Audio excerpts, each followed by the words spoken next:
لم يحكم بما أنزل الله فأولئك هم الظالمون فأولئك هم الكافرون فأولئك هم الفاسقون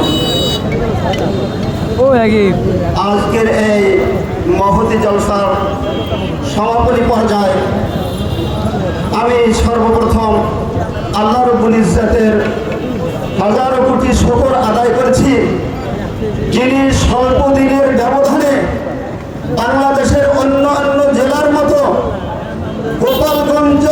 গোপালগঞ্জবাসীকেও গোপালগঞ্জেও বাংলাদেশ খেলাফত মজলিসকে গণমানুষের প্রাণের সংগঠন হিসেবে কবুল করেছেন। সবাই বলি আলহামদুলিল্লাহ। আলহামদুলিল্লাহ। আমি আল্লাহ রাব্বুল ইজ্জতের শুকর আদায় করি, যিনি আমাদেরকে এমন এক শায়েখের দলের সমর্থক এবং আমরা ভালোবাসার এক পথযাত্রী হওয়ার তৌফিক দান করেছেন, যে নাকি আল্লাহ রাব্বুল ইজ্জত আসমানে কবুল করে নিয়েছেন। একটি হাদিস, আল্লাহ ভালোবাসলে জিবরিল আমিনকে বলেন ভালোবাসো।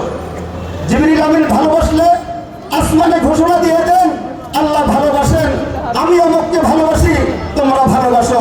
সমস্ত ফেরেশতা ভালোবাসা পর জমিনে ঘোষণা দিয়ে দেন আল্লাহ ভালোবাসেন, আসমানের আল্লাহ ভালোবাসে, হে জমিনবাসী তোমরাও ভালোবাসো। জমিনে তখন তার প্রতি সাধারণ মাকবুলিয়াত হয়ে যায়। এই হলো আমাদের এই ভালোবাসা। আমরা ইতিহাসে সাহাবায়ে কেরাম হযরতে ইমাম আবু হানিফা, আহমদ ইবনে হাম্বল, মাহমুদ হাসান দেওবন্দি, শামসুল হক ফরিদপুরের ইতিহাস পড়েছি। আর যদি বাস্তব তার আদর্শ নমুনা দেখতে চাই, তাহলে আমাদের মধ্যে একজন আদর্শবান আছে। কথা ঠিক কি ঠিক? এই আদর্শবান ব্যক্তির জন্য যদি আমাদের এই সামান্য একটা জান দিতে হয়, আরে ভাই নাজায়েজ ভালোবাসার জন্য তো জান আমরা দিয়ে দেই। অপথে কুপথে তাগুতের শক্তির জন্য তো জানটা দিয়ে দেই। তাহলে আল্লাহ রাব্বুল ইজ্জতের এই হুকুমকে বাস্তবায়নের জন্য যে নিজের জীবনকে উৎসর্গ করেছে, তার জন্য আমরা জানটা দিতে পারবো না?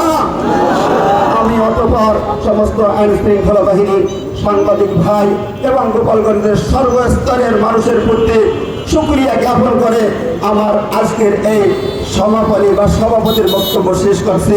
আল্লাহ রাব্বুল ইজ্জত কবুল করেন, আমিন। আমার ইল্লা বালাগুমু।